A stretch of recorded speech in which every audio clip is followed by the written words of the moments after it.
જાહેરમાં આપનું સ્વાગત છે। વડોદરા શહેરની એમએસ યુનિવર્સિટીના સેનેટ મેમ્બર કપિલ જોશીના ઘરે વહેલી સવારથી જ પોલીસ બંદોબસ્ત જોવા મળ્યો। એમએસ યુનિવર્સિટીનો દીક્ષાંત સમારોહ શરૂ થતા પહેલા વહેલી સવારથી જ વડોદરા પોલીસ કપિલ જોશી સેનેટ સભ્યના ઘરે પહોંચી છે। દીક્ષાંત સમારોહમાં મુખ્યમંત્રી ભૂપેન્દ્રભાઈ પટેલ આવવાના હોવાથી કપિલ જોશીની ધરપકડ કરવા ઘરની બહાર બેઠી હોય તેવી માહિતી મળી રહી છે। तो सेनेट मेंबर छी यार हमारे बेवान हमारे तो जावानु होय હવે અમારે હવે ટાઈમ જાજો નથી 15-20 મિનિટ બાકી આવ 15-20 બરાબર 15-20 મિનિટ બાકી તો તમને મેં સવારે ફોન કર્યો તમારે લાગે અમે સ્ટેટમેન્ટ લખીને હોયા ના જાય પણ મેં કીધું તું ને ફોન પર કે ભાઈ મારો કોઈ પ્રોગ્રામ નથી મેં બોલ્યો તો કરી ત્યારે વાત હતી જો અમારે જે કરવાનું હતું ને એ પતી ગયું ચંદ્રચૂડ સાહેબને અમે મેસેજ કરી દીધો ને એ ના આવ્યા ને અમાર માટે મેન અમારો એ જ મતલબ હતો। હવે ભૂપેન્દ્રભાઈ આવે કે ઋષિકેશભાઈ આવે ખરેખર તો એ લોકોએ ના આવવું જોઈએ। ખરેખર તો હજી તો અહીંયા લોકો જે 12 છોકરાઓ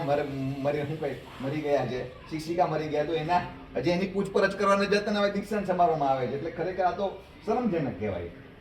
અમારા માટે યુનિવર્સિટી માટે પણ એ મારે બેન બોલાવ્યો છે આજરોજ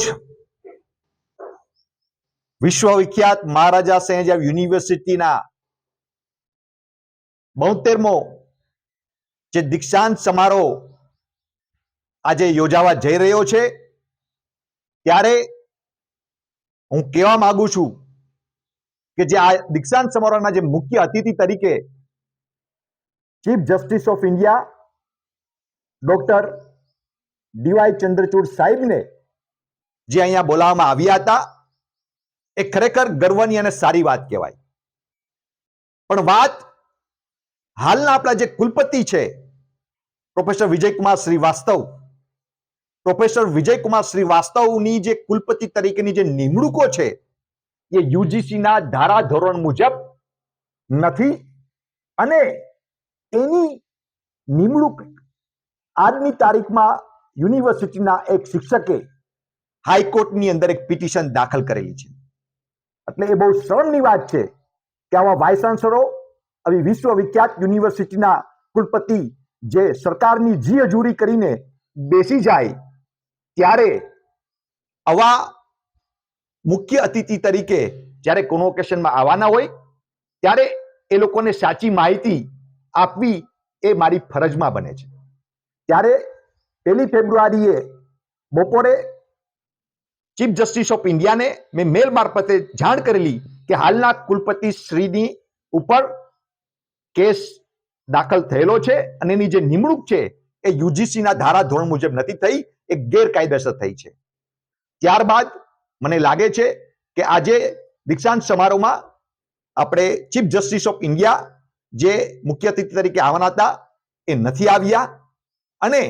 કદાચ એને હમણાં અમારા જે મેલ છે એની મેલ એમને જે નોંધ લીધી હશે એનો ખરેખર અમે ખૂબ ખૂબ આભાર માનીએ છીએ ચીફ જસ્ટિસ ઓફ ઇન્ડિયાનો કે એને અમારી વાતને એમને કદાચ એના ઓફિસને અમે કરસ્પોન્ડન્સ કરેલું એમને કદાચ ધ્યાનમાં રાખીને કદાચ એને આ નિર્ણય લીધો હોય। પણ બીજી વાત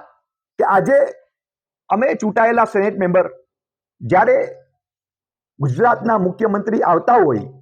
ત્યારે એ દીક્ષાંત સમારોહ પહેલા અમારી ઘરે પોલીસ મૂકીને આ યુનિવર્સિટીના સત્તાધીશો અને આ સરકાર અમને દબાવવા માંગે છે, લોકશાહીનું ખૂન કરવા માંગે છે। એ લોકો ડરે છે એટલે પોલીસને આગળ કરે છે। એટલે હું પૂછવા માંગુ છું સત્તાધીશોને કે તમને શાનો ડર છે?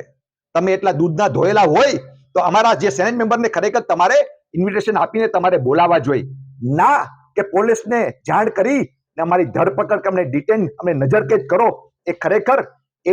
ખ્યાલ આવી જાય છે કે આ યુનિવર્સિટી કેટલી ગેરરીતે અને આ સરકાર કેટલી ગેરરીતે આ યુનિવર્સિટીનું તંત્ર ચલાવી રહી છે। ત્યારે આજે સવારથી જ પોલીસ મારા ઘરે આવીને પોલીસ જે સરકાર દ્વારા અને યુનિવર્સિટીના સત્તાધીશો દ્વારા જે પોલીસનો બંદોબસ્ત સવારથી મૂકીને બપોર સુધી હાલ સુધી જે મને નજરકેદ કરવામાં આવ્યો, મને એનો ગમ નથી, હું ડરવાનો નથી, હું સહવાનો પણ નથી ને આવનારા દિવસોમાં યુનિવર્સિટીના હિત માટે ચાહે વિદ્યાર્થીઓ માટે, વાલીઓ માટે કંઈ પણ કરવાનું આવશે ત્યારે હું હંમેશા યુનિવર્સિટીની ગરિમાનું જે હનન થતું હશે એને રોકવા માટે આવા કુલપતિઓની સામે અવાજ ઉઠાવતો રહીશ અને આંદોલન પણ કરતો રહીશ અને વિરોધ પણ કરતો રહીશ।